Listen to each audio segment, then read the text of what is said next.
Hey, as you guys are grabbing a seat, I want to welcome everyone joining us on our app or website or social channels later in the week. Hey, let's give it up for everyone in our online family is watching later in the week. Give it up for them. Let them know we appreciate them being here. Hey, I had a thought. If you're watching this on your device somewhere later in the week and you got some people around you, invite them to watch with you unless you're in a bathroom stall right now. And that might be a little bit awkward. Yeah. Hey, today we are wrapping up a collection of talks called Where's God? And we have been talking about a universal frustration, something that every single one of us has experienced at some point and will experience at some point. In fact, the reason that I know that this is all of us, because in the very first week of this, we did a show of hands and everyone raised their hand. It was very scientific. Everyone raised their hand on this. So this is something that every single one of us has experienced or will experience, and it's this. We've all had that moment where we're like, okay, God, where are you? Like, is anyone home? Like, I'm praying, and it seems like there's no one answering my prayers. And it seems like my situation's getting worse. It seems like you're absent. It seems like if you're going to show up, you're definitely going to show up late because it's too late at this point. God, we've all been in a situation or a season of life where it seemed like that God was absent, uncooperative, or late. And what we've been discovering, though, is that when we go through those seasons, we don't have to jettison or let go of our faith. In fact, your personal experiences do not coincide with God's feelings about you. We learned this in the very first week of this, that God's feelings about you have been determined on the cross of Jesus Christ, that he forever let us know how much he loved us when he sent his son to die on the cross. Your circumstances right now, whether good or bad, they are not connected to God's feelings about you. And then last week we said this. We said that a lack of cooperation on God's part, God's answering your prayers or not answering your prayers, a lack of cooperation is not a case or proof that God exists or God doesn't exist. And so what we've been trying to do is figure out, well, what does faith look like when we go through these kind of moments? If you've missed any of this, I encourage you to go to our app or website or social channels, and you can find the first two parts of this and get caught up. Today, I want to ask a question that, again, every single one of us has asked this question before. Whether you're a follower of Jesus today, whether you're not a follower of Jesus today, whether you're from a different religion today, every single one of us has had a moment where we've asked this question right here. We've said, why doesn't God do something about that? Come on, right? All of us. Don't make me do a show of hands again. But all of us have asked that question. Like, God, why won't you just do something about that? Some of you may be sitting next to that right now. And in fact, when I ask this question right here, your mind doesn't have to work very hard to come up with a that, does it? When you say, God, why won't you do something about that? Most of us instantly have a that comes to mind. Maybe you left your that at home today. Maybe some of you are sitting next to your that. Others of you left that at home this morning, and you showed up. Maybe for some of you, you are in a classroom with that. And she's the that. God, why won't you do something about that? Meaning her, the teacher. Maybe some of you work with that. Maybe your boss is that. Maybe others of you are on the HOA board with that. But there's also the serious things like chronic illness. When we get a diagnosis that's not favorable. When your child is being constantly bullied at school and it doesn't seem like there's anything that you can do about it. When you look at the events going on in our world and you're like, God, why won't you do something about that? But here's what's so amazing about that is that Jesus cared so much about that question, people asking, why doesn't God do something about that Jesus actually created his own that so that he could have a teachable moment. Jesus actually did or actually didn't do something so that people would go, why won't God do something about that? So that Jesus could then show us how we should respond when God doesn't do that. Did everybody follow that? And it's checking. Jesus created his own drama, okay? Jesus created his own drama so that he could dip into the drama and let us know that you don't have to let go of your faith. You don't have to abandon your faith just because God doesn't do something about that. So we're going to look at a very famous story in the gospel today. It's from John chapter 11. If you want to follow along, you can pull out your Bible or pull out the Bible app. We'll put the verses on the screen as always. But in John 11, if you've got an old school Bible like mine, it's a Bible that has titles above it. If your Bible has a title above it, just put your finger over that title. Let's all be surprised today because this is a very famous story. It's a very well-known story. But here's what is come on, duh, we know this, but when John wrote this and the first century audience began to read this, they didn't know the ending of the story. So today, let's pretend like we don't know the ending of the story, right? Let's allow ourselves to get into the drama of this so that when we go through a moment very similar to this, when your faith is hanging by a thread, come on. You guys know what it's like to have your faith hanging by a thread. Don't get all churchy on me today. I'll start preaching if y'all get churchy on me. You know what it's like when your faith is barely hanging on, when you're not sure, can I continue to trust God? Can God be trusted in this situation? Here's why this is so important, why you should let yourself be in the drama of this situation. It's because we know that God loved these people. And yet God still allowed them to go through a circumstance very similar to what he allows you and I to go through. God was still God, and he still loved them. And I believe he sent me today to tell you this, that God is still God in your situation, and he still loves you in the middle of your situation. So if you have a Bible today, go ahead and grab John chapter 11. Famous story. Let's try to experience it, though, as if we're going through it for the first time. Here we go. John 11, beginning in verse 1. Now, a man named Lazarus was sick. He was from Bethany, the village of Mary and her sister Martha. Then a little parenthetical thought here. This Mary, whose brother Lazarus now lay sick, was the same one who poured perfume on the Lord and wiped his feet with her hair. So, again, we know this is a story about Lazarus and his two sisters named Mary and named Martha. And then John kind of gives us this little parenthetical thought where he says, but this Mary was the one that wiped Jesus' feet with her hair, which to us means absolutely nothing. We're like, that's gross, weird, cool. But in this first century audience, they would have read, oh, that Mary, because they knew that Mary, because that Mary was still alive. And they're reading this in the first century shortly after the events took place. And so like, oh, yeah, I know that Mary. Yeah, the Mary that wiped Jesus' feet with her hair. So John has connected his audience with who he's talking about here. And then he continues in verse 3. He says, so the sisters sent word to Jesus. Hey, Jesus, hey, we got something we got to tell you. So they sent some messengers. He's a day and a half away. And so they sent word, and these are the words, Lord, the one you love is sick. So there's a brother named Lazarus who's sick, and they send word to Jesus who's a day and a half away, and all they say is the one that you love is sick. How cool would it be to be that guy? Like you're just known as the one that Jesus loved. That would be like your Twitter handle, wouldn't it? Like you could go and you're on Twitter, like, what's your Twitter name? I don't know, the one that Jesus loved. You're walking around town, it's like table for two. What's the name? The one that Jesus loved. Oh, we know who you are. All they had to say is just the one that Jesus loved. Why are they calling for Jesus, though? So someone's sick. There's people sick all the time. Why are they calling for Jesus? It's because they had seen Jesus with their eyes. They had, how else do you see? They'd seen with their eyes, you moron. They had seen Jesus in the first person heal people. They had sat there and watched lines after line after line of people, and Jesus would sit out in the hot sun, and he would heal this person, and heal that person, and heal that person, and he had healed Gentiles, and he had healed Romans, and he had healed Greeks, and he had healed all these people. So like, okay, so the one that Jesus loves is sick. You can follow this logic, right? If you'd seen a guy do miracles, and you've got a sick family member, what do you tell the guy that does miracles? What do you tell him? Yeah, hey, Jesus, the one that you love is what? He's sick, and you can understand what the expectation would be. Verse 4, when he heard this, Jesus said, this sickness will not end in death. No, it's for God's glory, so that God's Son may be glorified through it. Now, I read that, and that's kind of like a new category. God, why is Lazarus sick? It's for my glory. Okay, wait. Let me go back, God. God, why is he sick? It's for my glory. But God, sickness is a bad thing. I don't know if you know what it's like down here, but sickness, not good. Not a good thing. And God's like, I know, but I can still use it for my glory and for your good. Jesus is going to introduce a new that. Jesus is trying to give them a new category that where formerly they were in the dark and had no light, now they would have a ray of hope. They would have a ray of light where previously there was no hope or there was no light. Jesus is trying to introduce something new here. And so John, as he's writing down this story for us, he realizes that he's about to tell us some information that's going to be so far out there and so hard to believe that he feels the need to add this little bit of commentary in verse 5. He says this. He says, now Jesus did what?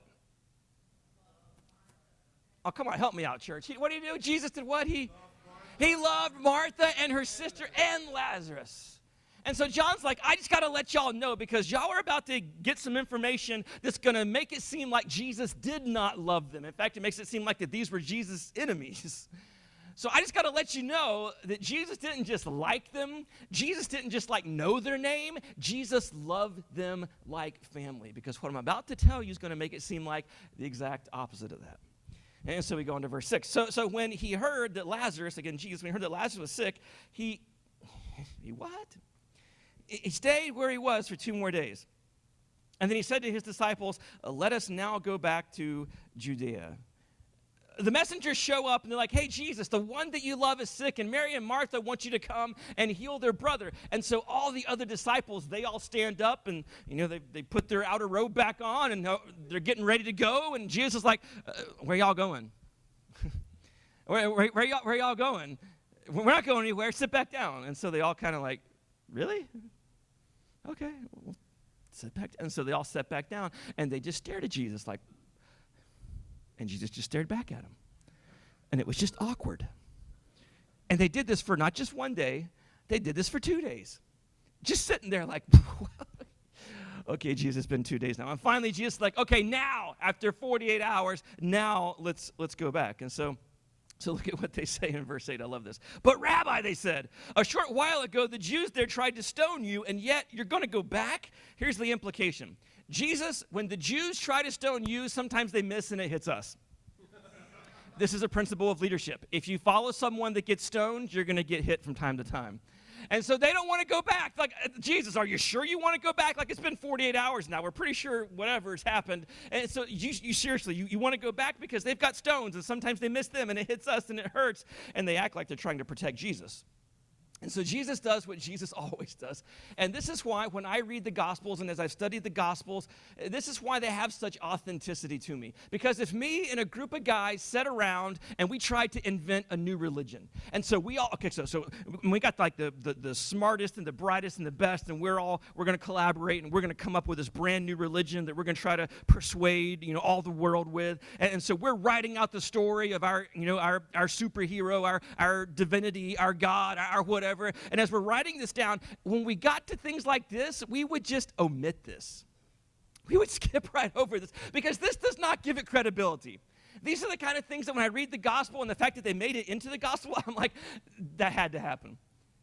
Because in the middle of this conversation, I want you to see, so Jesus, he waits 2 days, and now he's like, hey, we should go back to Judea, and they're like, but wait, we might get stoned. I mean, you might get stoned. And Jesus answers with this. He says, are there not 12 hours of daylight?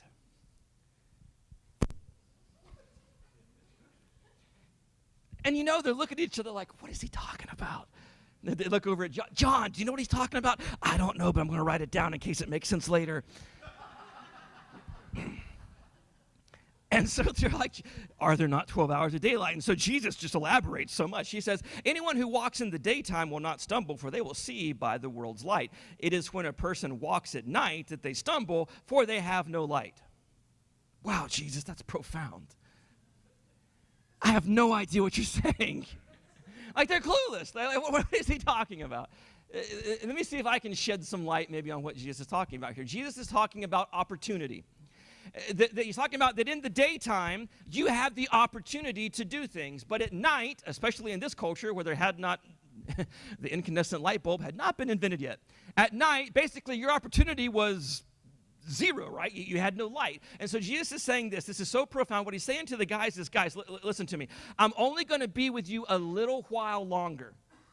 My time on this earth is running short, and when I leave this earth, a light is going to leave, and you're going to be back in the darkness. So you need to learn everything that you can learn while I'm still here. And if you follow me to Bethany, I'm going to give you a candle that you can take into the darkest situations of your life and have some hope where maybe you did not have hope before. You're going to learn something that you couldn't learn any other way. And this is just my reading this into this. I think Jesus kind of said, hey, guys, get up off your blessed assurance and come along. Because, listen, you can stay here, and I know you're scared, and I know you're worried about the rocks and the stones and all of that. But listen to me. You're going to get to experience something that you could not experience any other way. So get up and come with me. And so he says this in verse 11. After he had said this to them, he went on to tell them, our friend Lazarus has fallen asleep, but I'm going to go there and wake him up. His disciples replied, again, because they didn't want to go, they offered Jesus now some medical advice. We've all offered Jesus some medical advice at one time or another, haven't we? Come on, we've all given Jesus a little medical advice. And so they try to give Jesus a little medical advice. They say this, Lord, if he sleeps, then he'll get better. Jesus had been speaking of his death, but his disciples thought he meant natural sleep. So then he plainly told them, Lazarus he's dead. And then Jesus makes what has to be one of the most insensitive comments in the Gospels. Jesus says something that there's no way you would include this if you were trying to make this up. If you were trying to build a case for the fact that this is authentic history, if you're trying to build a case that Jesus was the Son of God, you would just okay, we're not going to leave that part in, are we? Okay, let's just leave that out. Okay, no, we're trying to convince people that he's God. Okay, let's just cut this out. And so look at what Jesus says to his closest followers. He says this in verse 15. He says, and for your sake, I am glad that I was not there. Wait a minute, Jesus. You knew all along he was going to die? Yeah.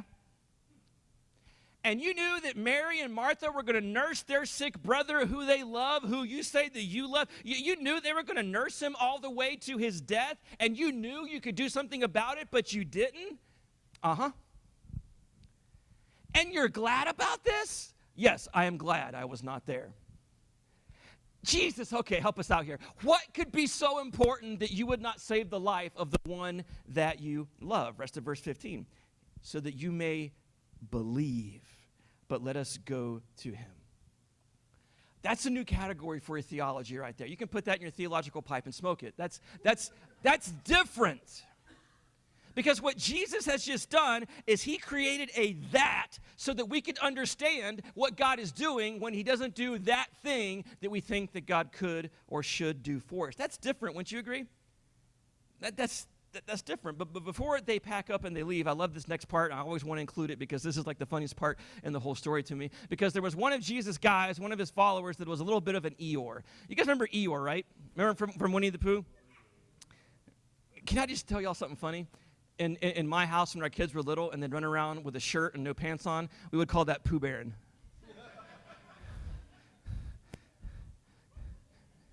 Some of y'all got that now? Okay, that's cool.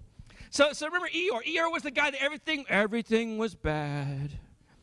It would be bright sunshine. It's probably gonna rain. Some of you married an Eeyore, amen?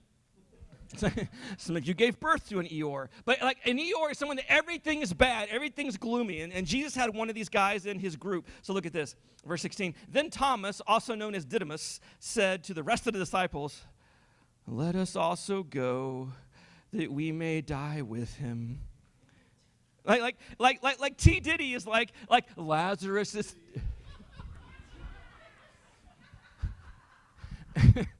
He's like,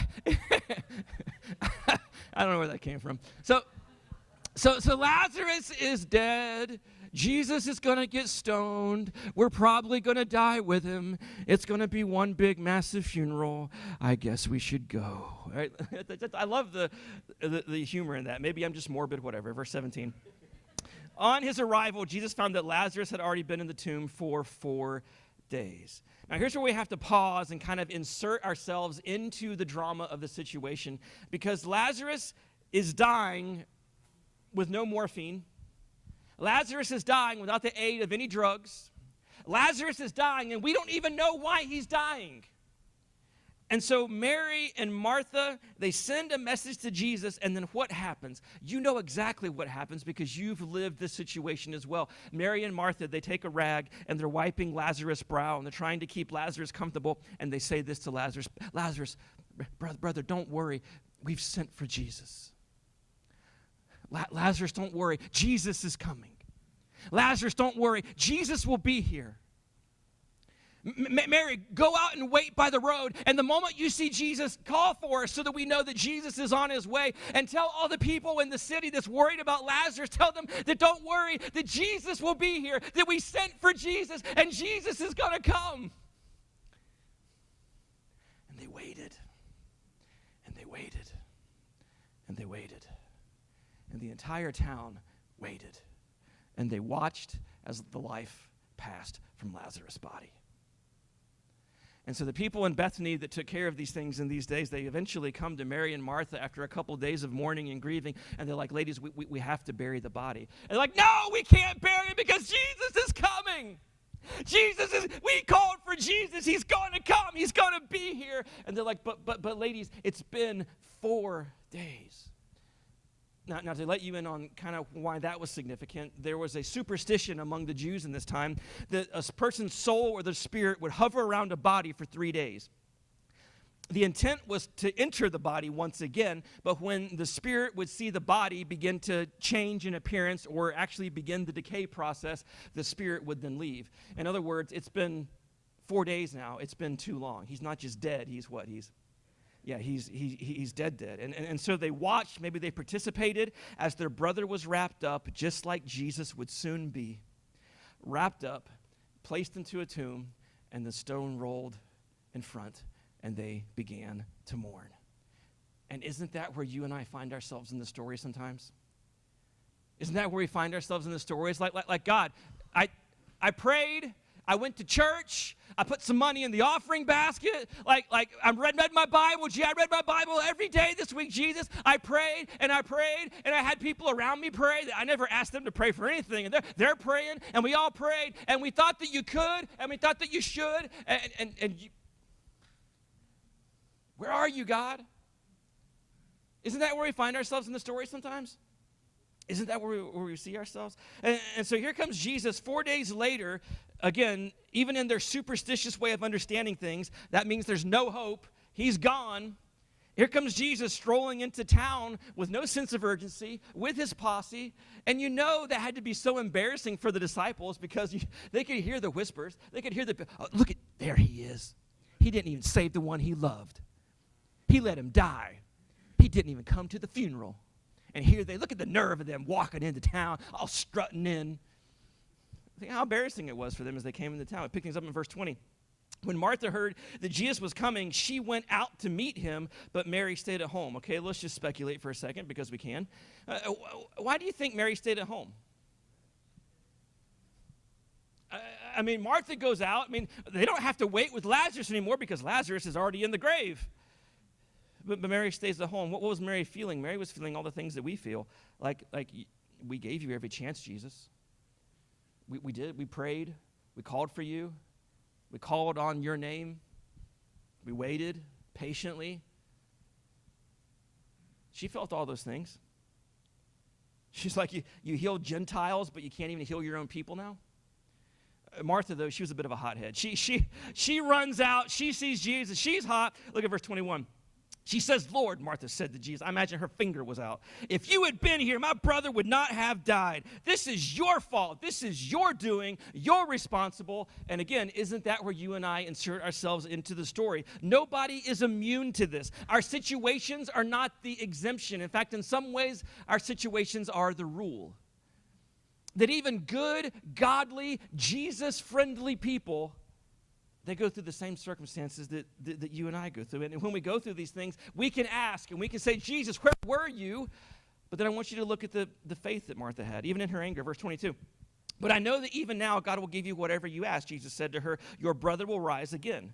And Martha answered, I know he's going to rise again in the resurrection in the last day. This is kind of like the equivalent of that moment where someone comes to you at the funeral and they say, oh, he's in a better place now. Oh, she's in a better place. Right? She's like, Jesus, I don't get all theological on me. I know I'm going to see him again at the resurrection on the last day. I don't need a theology lesson. Don't you change the subject. You should have been here. This is your fault. But then he looks her in the eye, and this is so dramatic. Jesus looks this woman in the eye and says something that is so crazy and so bizarre that only a crazy person would say this, or perhaps the Son of God. Those are really your only two options. Either a lunatic said this or the Lord said this. But Jesus looks into the eye of this grieving sister who has just lost her brother, and Jesus looks her in the eye, and this is the same guy that she believed that this is the guy that could heal my brother, and he did nothing. And Jesus looks this same woman in the eye, and he says this to her. He says, I am the resurrection and the life. And Martha's like, the resurrection, okay, resurrection's in the future. Yes, the resurrection's in the future. Yes, yes. The resurrection's an event. Yes, the resurrection is an event coming in the future. But Martha, I just want you to know that I am. I am the resurrection. Again, who says this to a woman who's grieving? Who looks her in the eyes and says, it'll be okay because I'm the resurrection. Look what he says. He says, the one who believes in me will live even though they die, and whoever lives by believing in me will never die. And then he asked her a question that Jesus asked you and I to this day. It's a question that when we were 6 years old, it was easy to believe. When you became 21 years old, it was more difficult to believe. And when you're 45 years old and you're putting to rest someone that you love, it's a very difficult thing to believe. But Jesus asked this question. He locks eyes with Martha, and he asks this. He says, do you believe this? Do you believe this, Martha? Do you believe this? Do you believe that even though I could have done something, and even though I'm the one behind your pain right now, do you still believe that I am the person that you thought I was, even though I didn't behave the way that you thought I was supposed to behave? Do you believe this? Look at the faith that she has. Verse 27, yes, Lord, she replied, I believe that you are the Messiah, the Son of God, who is to come into the world. And so Martha runs back and brings Mary out, and Mary and Jesus had the same conversation that Martha had just had. You should have been here.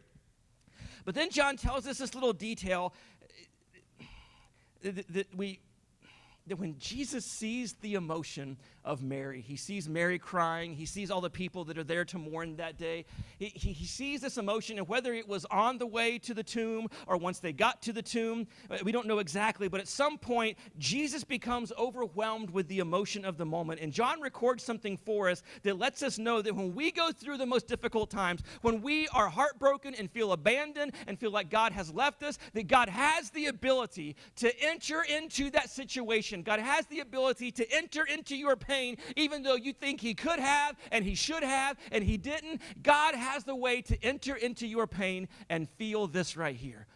Verse 35, Jesus wept. Jesus is like, I'm not so big that I can't relate. And I'm not so almighty that I can't humble myself to this moment with you right here and say, I'm sorry. I know. Verse 38, Jesus once more was moved deeply. He came to the tomb. It was a cave with a stone laid across the entrance. Take away the stone, he said. But Lord, said Martha, the sister of the dead man, by this time there's a bad odor in the King James. It says he stinketh. For he's been in there for 4 days. Then Jesus said, did I not tell you that if you believe, did I not tell you that if you believe, you will see the glory of God? So this whole thing is about you, Jesus? Yes. This whole thing is about your glory? Yes, this whole thing is about my glory. You mean this whole thing is a test to see whether or not we could trust you? Yes, this whole thing is a test to see that if you can trust me in that thing that I didn't do, that thing that you think I was supposed to do but didn't do.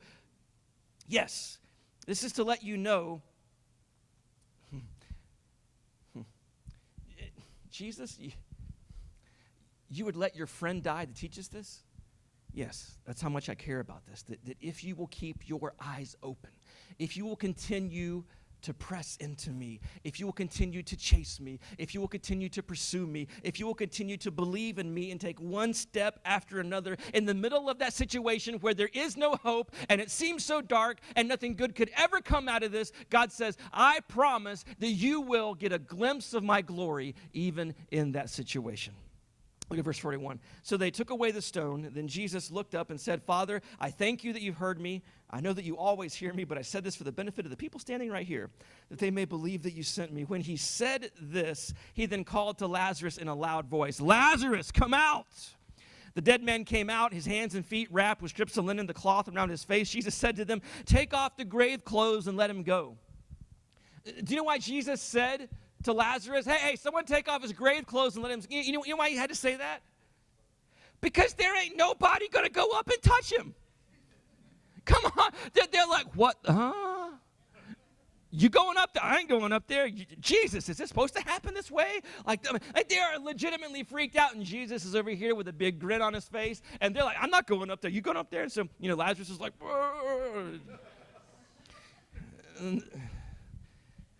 what, too soon? He came back to life. Verse 45.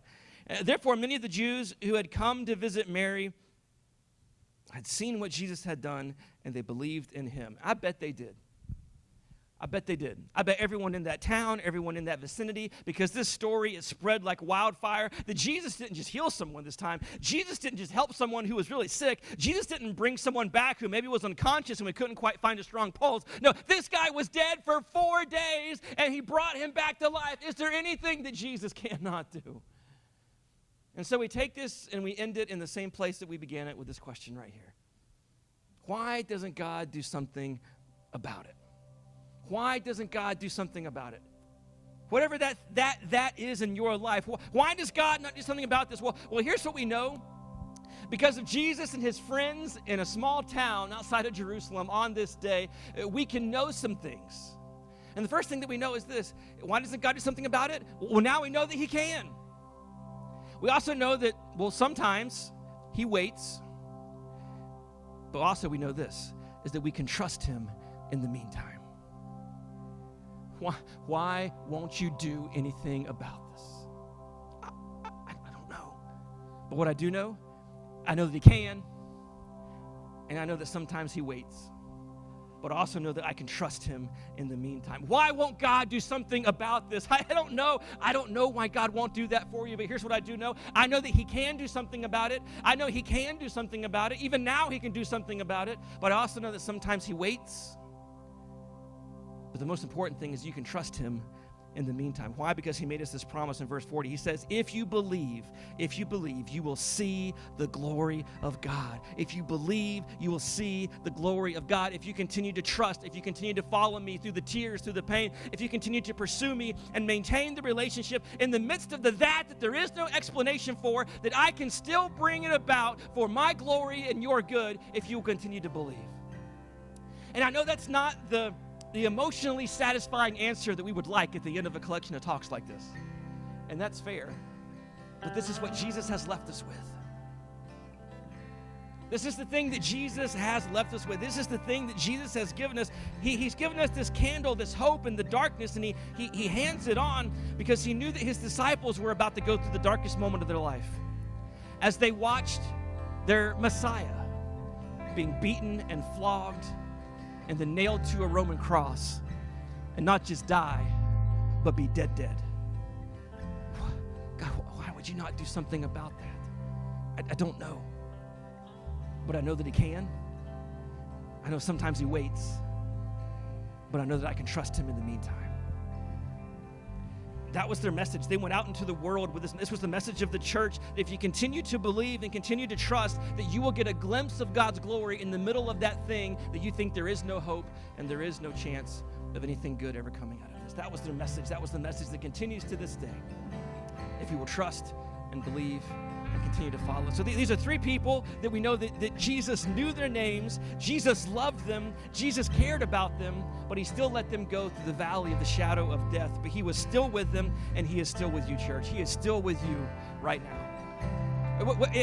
Absolutely. What do you do when God feels absent? You reflect back on how he's been active in your life, and you look on beyond the walls of your prison, of your pain, and you see where God's active in the world. We learned that from John the Baptist in week 1. Then lastly, what do we do when God seems uncooperative and he's not answering our prayers the way that we want? Well, the Apostle Paul says you lean into his grace. You lean into his grace because his grace is sufficient for you, that his power is made perfect in weakness. And what do you do when God seems late?